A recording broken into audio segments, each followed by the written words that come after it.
ఎంతమంది పిల్లలను గుడికి రాని పిల్లల్ని నా మాటల చేత గుడికి రప్పించానండి. ఒక ఆవిడే వాళ్ళ అమ్మేమో గుడికి రావాలని. గుడికి అంటే దేవుడు భక్తి సంగతి ఎట్లున్నా ముందు అమ్మగారితో మాట్లాడితే మనసు ప్రశాంతత. నిజం, నిజం, కరెక్ట్. ఏదైనా సమస్య వచ్చింది, పెద్దవాళ్ళు ఉంటే వాళ్ళ అనుభవం కొద్దీ వాళ్ళు చెప్తారు కదా. అదే అది ఇప్పుడు లేదు కదా. మరి మనకి ఇంట్లో ఉన్న వాళ్ళు చెప్తే శంఖంలో పోసిన తీర్థం అవ్వదు, వినరు. రోజు వాళ్ళ అమ్మని అక్కడ దించి వెళ్ళిపోయేది అమ్మాయి. అయితే ఒక రోజున ఆవిడ అన్నాను, ఒక్కసారి అమ్మాయిని లోపలికి పిలవండి అన్నా. సరే ఇద్దరు కాసేపు అక్కడే బజార్లోనే అరుచుకున్నారు, అయినా వచ్చింది. నేను అన్నానమ్మా, నువ్వు ఇంత దానివి, ఇంత దానివి, ఇంత దానివి, ఇంత అయినావు. ఇన్నాళ్ళు ఎవరు చూశారు? అమ్మే కదా. అంత చేసిన అమ్మకి చిన్నది ఇంత సాయం చేయలేవా నువ్వు? చెయ్యలేవా? లేకపోతే నీకు చెయ్యాలని లేదా? ఎంత భాగ్యం అది. దానివల్ల ఏమన్నా నీకు నష్టమా, కష్టమా, లేకపోతే డబ్బు ఖర్చు అవుతుందా? ఇంతే సాయం అని చెప్పి అన్నానండి. ఇక అంతే. ఆ రోజు నుంచి అమ్మాయి మర్నాడు నుంచి వచ్చి ఇప్పుడు నా ప్రముఖ శిష్యురాలైపోయింది. అట్లాగే అంటే మనం చెప్పే వాళ్ళకి వాతావరణాన్ని బట్టి కూడా మనసు మారుతుందండి. ఇప్పుడు బయట సమాజం అంతా ఎట్లా ఉంది, ఇంగ్లీష్ వాళ్ళ ప్రభుత్వం వచ్చినట్టుగా ఉంది ఇక్కడ. నిజమండి, ఇంగ్లీష్ వాళ్ళు మనం ఏదో చెప్పుకుంటాం, మేము స్వయంగా చూసింది.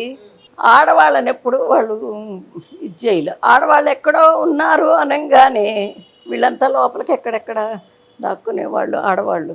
కానీ మగవాళ్ళు నలుగురు కూర్చుని వాళ్ళు మంచి చెడు చెప్పుకోవడానికి వీల్లేదు. నలుగురే చూశారంటే ఇక లాఠీలు పట్టుకుని వచ్చేవాళ్ళు. అప్పుడు పార్టీలో ఏంటంటే మరి దేశానికి స్వతంత్రం ఎట్లా వస్తుంది అని మరి వాళ్ళు ఒక ప్రణాళిక వేసుకోవాలి కదా. అప్పటికి నాకు ఎన్ని 5 ఏళ్ళు ఉంటాయేమో. ఓ చిట్టి రాసి ఇచ్చేవాళ్ళు నాకు. ఆ చిట్టి పట్టుకునండి, అత్తయ్య గారండి అనుకుంటూ లోపలికి వెళ్ళేటప్పుడు అత్తయ్య గారుగా, ఆంటీలు లేవు కదా, అందరినీ ఆంటీ. అత్తయ్య గారండి అని లోపలికి వెళ్ళి ఆ చీటీ ఆవిడకి ఇస్తే ఆవిడ చదువు రాకపోతే మరి పక్కన ఎవరన్నా ఉంటే చదివించుకుని, అదేంటి బలాని రోజు బలాని వాళ్ళ ఇంట్లో లలితా సహస్రనామ పారాయణ ఆడవాళ్ళందరూ రావాల్సింది అని చెప్పి ఆవిడ తెలుసుకుని ఆ చీటీ మళ్ళీ ఇచ్చేది. అంటే అర్థం ఏంటి, అక్కడ పారాయణ లేదేమి లేదు. ఆడవాళ్ళందరూ అప్పుడు ఉద్యమానికి కావాల్సిన సన్నద్ధాలు. బయట కూర్చుని వాళ్ళంతా ఏదో పారాయణ చేస్తుంటే మగవాళ్ళంతా దొడ్లో కూర్చుని సమావేశం అండి. దేశం కోసం నిజంగా మగవాళ్ళు ఎంత బాధపడ్డారు. చిన్న మనసు కదా, అవన్నీ చూసి బాగా కోపం వచ్చేది నాకు. అట్లా స్వతంత్రం కోసం చాలా ఇబ్బందులు, చాలా బాధలు పడ్డారు. ఇవాళ వచ్చేసరికి పార్టీలో బాగా తిరిగాను, పెద్ద పెద్ద వాళ్ళందరినీ కలుసుకున్నాను. తర్వాత కూడా మరి ఒక 5 ఏళ్ళు వార్డు కౌన్సిలర్ చేశాను, ఇందిరాగాంధీని చూడాలని. ఎందుకంటే ఆడవాళ్ళు ఆ లెవెల్లో అప్పుడు ఎవరు లేరు కదండి. అవునవును, కరెక్ట్. సరోజినీ నాయుడు ఉంది కానీ ఆవిడ ఒక రకంగా ఉండేది. ఈవిడ బాగా చేస్తే అవును. సర్వోదయ కేంద్రం అని ఉండేది తెనాల్లో, వినోబా భావే గారు పెట్టారు అది. అక్కడ హిందీ ఫస్ట్ అక్కడ చదువుకోవడానికి వెళ్ళా. నేను గృహిణిగా ఉండి ఇది చదవటానికి వస్తున్నానని మా మాస్టర్ గారు నా కోసం ఆ టైం కూడా మార్చారండి. మధ్యాహ్నం 3కో 4కో పెట్టేది, ఉదయం 10:30కు పెట్టారు. నా కోసం టైం మార్చి పెట్టారు అది. అక్కడ చదువుకున్న తర్వాత ఏంటి, ప్రతి సంవత్సరం లేడీస్కి ఒక్కొక్క స్టేట్లో పెద్ద మీటింగ్స్ జరిగేవి. ఇక నన్ను ఇచ్చి పంపించేవారు. అట్లా వెళుతూ ఇందిరాగాంధీని పలకరించాను, రాజీవ్ గాంధీని పలకరించాను, ఆఖరికి సోనియా గాంధీని కూడా పలకరించాను. అంటే వాళ్ళు దేశంలో పార్టీ కోసం, ఈ స్వతంత్రం కోసం ఇంతమంది బాధపడుతున్నారు, వీళ్ళు దాంట్లో పాల్గొన్నారు అని ఒక గొప్ప అన్నమాట. నిజం. అట్లా ఉండి బాగా అందరినీ ఎవరు కావాలనుకుంటే వాళ్ళని అసలు ధైర్యంగా వెళ్ళిపోయేదాన్ని. ఇప్పుడు కూడా మిమ్మల్ని చూస్తే నాకు ఎంత ఆశ్చర్యంగా ఉందో. స్వతంత్ర భావాలు మేవన్నీ అద్భుతం అసలు. అంటే ఒక లేడీ అనే ఒక భయము, లేకపోతే మీకు ఎవరు సపోర్ట్ చేయట్లేదు, ఒక్కదాన్నే అనే ఒక ఇదో ఎక్కడా మీలో నాకు ఎక్కడ కనిపించలేదు. లేదు. అద్భుతం. అమ్మాయి ఈనాటి అమ్మాయిలు ఎస్పెషల్లీ మిమ్మల్ని చూసి చాలా నేర్చుకోవాలి, నో డౌట్ అందులో. కానీ అప్పటి పరిస్థితులు, అప్పట్లో అంత టెక్నాలజీ లేదు కదండి, అవును. ఫోన్లు లేవు, ఏమి ఇప్పుడు ఇందాక వెళ్ళినట్టు ఏదో పేపర్ పట్టుకుని వెళ్ళడమే తప్ప ఎలాంటి టెక్నాలజీ లేదు. లేదు. అప్పుడే అసలు అప్పటి రోజుల్లోనే ఎంతో దానికి శ్రమించి కష్టపడి ఇష్టపడి అన్నిటికన్నా మించి ఎంత కష్టమైనా సరే దాన్ని భరిస్తూ సాధించాల్సింది అప్పుడు సాధించేవాళ్ళు. ఇప్పుడేమో టెక్నాలజీ పెరిగింది, ఎన్ని కంఫర్ట్స్ ఇస్తున్నా కూడా సాధించాలి అంటే బోల్డ్ అండ్ డిస్ట్రాక్షన్స్, ఒకవైపు ఫోకస్డ్గా ఒక పని చేయలేని పరిస్థితుల్లో మనం ఈరోజు ఉన్నాం. మేము మా పిల్లలు, ఇప్పుడున్న జనరేషన్ వాళ్ళు ఎవరైతే ఉన్నారో వాళ్ళు. అప్పుడు ఇప్పుడు మీరు ఇంతకాలం పాటు చూసారు, ఆల్మోస్ట్ 98 ఏళ్ళు చూసారు మీకు ఊహించిన తర్వాత ప్రపంచాన్ని. మీకు ఎలా అనిపిస్తోంది యాక్చువల్గా? ఏది బాగుంది అనిపిస్తోంది? అప్పుడే బాగుందండి ప్రశాంతత. ఇప్పుడు పిల్లవాడు ఉన్నాడు అనుకోండి, వాడికి ఆకలిని లేదు, ఏదన్నా తినాలనిపించని ఎవరి మీద బాధ్యత పెడతాడు వాడు? అమ్మ. కరెక్ట్. అమ్మ పెడుతుంది అనే ఒక ధైర్యంగా ఉండేవాడు. అవును. అట్లాగే ఆ రోజుల్లో స్త్రీలు కూడా మనకి సపోర్టు. మనకి తిండి లేదంటే తిండి పెట్టేవాడు భర్త. ఎట్లయినా చేయని, వాడు ఏమైనా చేయని, మన అవసరాలు తీర్చేవాడు వాడు అవును. అని భరోసాగా ఉండేవాళ్ళు. భర్త మాట అంటే మాటే. ఇంకోటి కూడానండి, మగవాళ్ళు 2 సెటప్లు ఉండేవి. అయినా కానీ ఎంత ఓపిక్గా ఉండేవాళ్ళండి. అవును, వాడిదే కానీ పెళ్ళాన్ని ఏనాడు బయటపడేలా. ఒక దాన్ని అనవసరంగా కొట్టటం ఇవన్నీ వీళ్ళు చెప్పుకునేవి ఇవి, కానీ కొట్టటాలు తిట్టటాలు అవి. కానీ నడవడికలో తేడా వచ్చిన, సంసారానికి అప్రతిష్ట ఏదన్నా వచ్చినా లెక్కలేదు, చంపి అవతలు పారేసేవాడు. అంటే కుటుంబానికి కీర్తిగా ఉంచాలి అని ప్రతివాడు అనుకునేవాడు. మన సంసారం కీర్తిగా నలుగురికి మంచివాళ్ళుగా చెప్పుకోవాలి అని మగవాళ్ళు ఆడవాళ్ళు అందరూ అనుకునేవాళ్ళు. పిల్లలు కూడా దాన్నే. నాకు కూడా ఈ పూజలు మొదటి నుంచి పూజలే కదా. కాన్వెంట్ ఉండేది, అందులో టీచర్ ఉండేది, రాజ్యం టీచర్ గారు ఉండేది. వస్తూనే అనేది, కుమార్ కంచాలు మోగినయ్యా అని అడిగేది. అంటే పూజ అయ్యి ఆకలేని ఏమన్నా కానీ అది నా పూజ అయ్యి వంటంతా అయ్యి పూజ అయిన తర్వాత కానీ పిల్లలకి పెట్టను అంటే ఇక వాళ్ళకి అది బలంగా మనసులో ఇచ్చేసింది. ఆకలిస్తుంది, అదే ఇదే, ఇది నాకొద్దు అది నాకొద్దు, ఏం కాదు, ఏది పెడితే అది చేయటమే. మేము అట్లాగే పెరిగాము, మా పిల్లలు అట్లాగే పెరిగారు, మా మనవాళ్ళు మనవరాళ్ళు కూడా అట్లాగే పెరుగుతున్నారు. ఇప్పుడు పెద్దవాళ్ళంటే నిజమండి. ఇవాళ నేను గొప్పగా చెప్పుకోవటం కాదు, కానీ మా మనవరాలకి 2 పిల్లలు, ఆడపిల్లలు. 4 జనరేషన్, మీరు, మీ పిల్లలు, మా అమ్మగారు కూడా, మా అమ్మ, నేను. అవును కదా. మా అమ్మాయి, మా మనవరాలు, వాళ్ళ 5 జనరేషన్స్. జన్మ ధన్యం నాదైతే ఈరోజు. అద్భుతం. చాలా చక్కగా పెంపకాలు బాగా పెరుగుతాయి.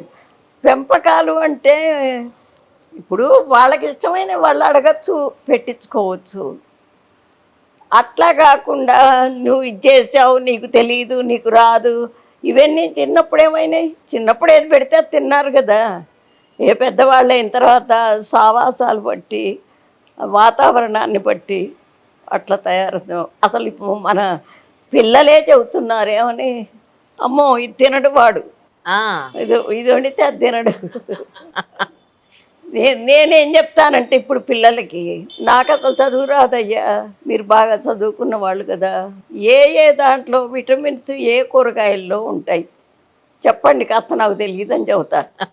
బలా దాంట్లో మరి నువ్వు తింటావా? అదంటే నాకు ఇష్టం లేదండి. చదువుకున్న వాళ్ళు ఏ ఉపయోగం, మీరే తిరగపోతే మామూలు వాళ్ళు ఎవరు తింటారయ్యా? అట్లా చెప్తూ ఉంటా. ఇప్పుడు పిల్లలకి ఇక నెమ్మదిగా చెప్పటమే.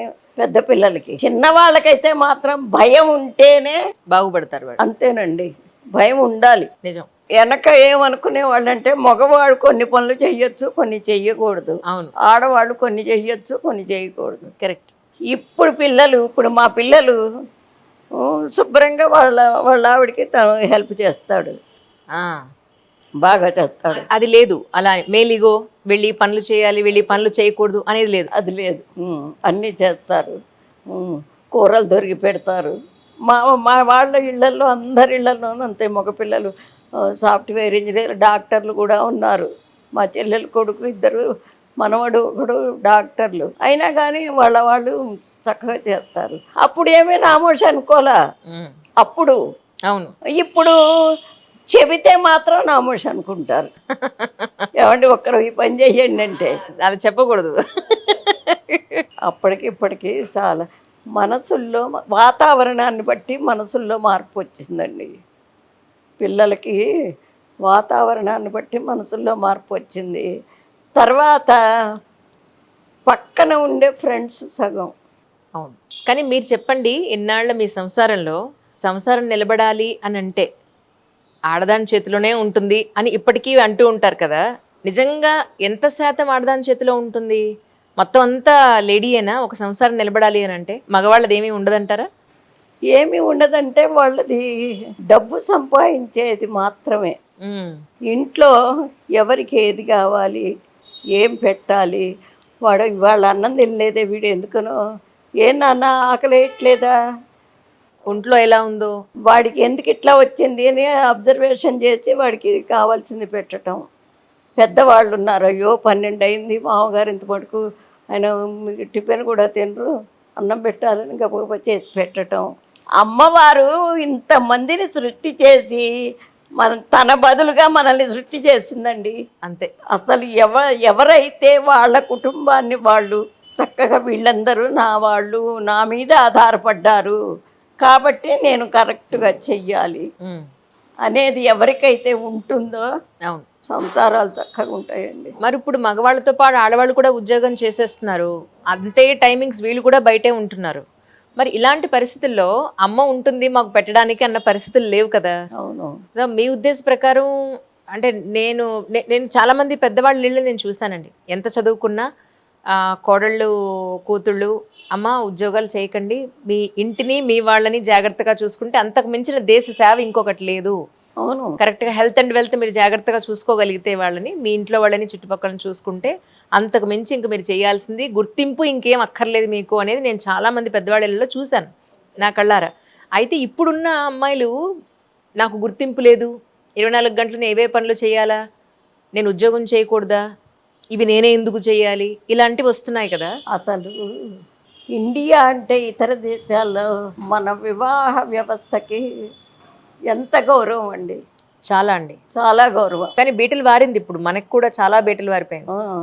అయితే ఎందుకు అంటే ఇప్పుడు ఆడవాళ్ళకి నగలు ఉన్నాయి అనుకోండి, ఆ నగలు ఎవడన్నా కాజేసిపోయినా పోతే ఇంకొట్టి చేసుకున్నా, లేకపోతే ఏమన్నా ఏడుస్తుందా వేసుకోమని అని సరిపెట్టుకుంటారు. అదే శీలం పోతే ఆ సిచ్యువేషన్ వస్తే వదులుకుంటుంది ఆడది, ప్రాణమైనా తీసుకుంటుంది కానీ శీలాన్ని మత్తపడినివ్వదు సహజంగా, చాలా మటుకట్ల. దీన్ని గురించి ఇతర దేశాల వాళ్ళు ఇండియా వివాహ వ్యవస్థ అంటే చాలా ఇది. ఇప్పుడు ఎంత పనికిరాని వాడు చేతగాని వాడైనా మొగుడు పెళ్ళాన్ని ఇంకొక మగవాడు ఏదన్నా అంటే ఊరుకుంటాడండి? అదే కదండి. చేస్తాడు. ఎందుకు? తన వస్తువు అది అని అనుకుంటాడు. అట్లా ఉన్నప్పుడు అసలు ఇల్లు చాలా ప్రశాంతంగా ఉంటుందండి. అవును. ఆ ప్రశాంతతను పాడు చేశారు ఈ సమాజంలో ఉన్న ఆడపిల్లలే పాడు చేశారు. కానీ ఇన్నేళ్ల మీ సంసారిక జీవితంలో ఎప్పుడు అపార్థాలో లేకపోతే నువ్వేంటి మాట్లాడేది, నీ పన్ను చూసుకో, ఆడదానివి వంట వండుకో, కిచెన్లో ఉండను, నీ పన్ను చూసుకోమను, మిమ్మల్ని తక్కువ చేసిన మాట్లాడిన సందర్భం కానీ లేదా ఆయనే సుపీరియర్ అన్న సిచ్యువేషన్స్ కానీ ఎప్పుడైనా వచ్చాయండి? దాన్ని ఎలా మీరు ఫేస్ చేయగలిగారు? అంటే అట్లా ఎప్పుడూ లేదు. తనకి జరిగే పనులు అది డైవర్ట్ అయితే మాత్రం, ఓహో ఇవాళ బియ్యం లేవా అంటే వచ్చేటప్పటికి వంట అవదనుకోండి. ఎంత సౌమ్యంగానో సర్కాస్టిక్గా, బియ్యం లేవా ఇవాళ అంటే వంట ఇంకా అవ్వలేదేమిటా అని, అంతేగాని డైరెక్ట్గా అనడం లేదు. లేదండి. ఆయన కూడా అసలు ఎంత కృషి అంటే సొంత వ్యవసాయం చేశారు చాలా సంవత్సరాలు. తర్వాత ఇదేంటి కూరగాయలది కమిషన్ కొట్టు పెట్టుకున్నారు. ఆ కమిషన్ కొట్టు ఎప్పుడు రాత్రి పూట వస్తారు, చుట్టుపక్కల పల్లెటూళ్ళ నుంచి గోతాల నిండా నింపుకుని వచ్చి మా షాపులో అక్కడ 4-5 షాపులు ఉండేవి. ఆ సరుకు అంతా దాంట్లో పడేసి వచ్చిన వాళ్ళందరికీ నువ్వు అన్నం తిన్నావా లేదా వాళ్ళకి అన్నీ పెట్టించి సినిమాకి తీసుకుపోయి వాళ్ళని మంచిగా చూసుకునేవారు. తను కొంచెం లేట్ అయినా తనకి ఇబ్బంది అయినా అక్కడ మాత్రం చాలా జాగ్రత్తగా చూసుకునేవారు. అట్లా ఇంటికి వచ్చిన పిల్లలతో అది ఇది మాట్లాడటం అట్లా కాదు, రిజర్వ్డ్గా ఉండేవారు. తన బాధ్యత తను ఎప్పుడూ వదిలిపెట్టుకోలేదు. సార్ ఇప్పుడు ఇక్కడే ఉన్నారండి? అక్కడ ఏదో ఈయన దగ్గరే ఉన్నారు. ఆయన కూడా ఉంటారేమో, పక్క పక్కన కూర్చోబెట్టి అందరికీ చూపిద్దాం అనుకున్నాను. ఆయన రిజర్వ్డ్గా ఉంటారనుకుంటా, మీలాగా ఓపెన్గా మాట్లాడరేమో. అమ్మో, ఒకళ్ళు ఇలాగా ఒకళ్ళు అలాగా కలుపుతాడేమో భగవంతుడు. అట్లా అయితేనే సంసారాలు నిలుస్తాయి. ఇద్దరు చెరి సమానం అంటే నిలవు కదా. నిజం. ఆడవాళ్ళు కూడానండి, తండ్రి చేసిన తప్పు కొడుకు చేస్తే మొగుడిని తిట్టిపోసి నువ్వు వద్దు పొమ్మని అదేని ఇదేనంటుంది, కానీ కొడుకుని అనలేదు. తల్లికి ఆ మాతృ సంబంధమైన ప్రేమ పెట్టింది భగవంతుడు. అందువల్ల సగం పిల్లలు పాడైపోవటానికి కూడా అవకాశం అదే.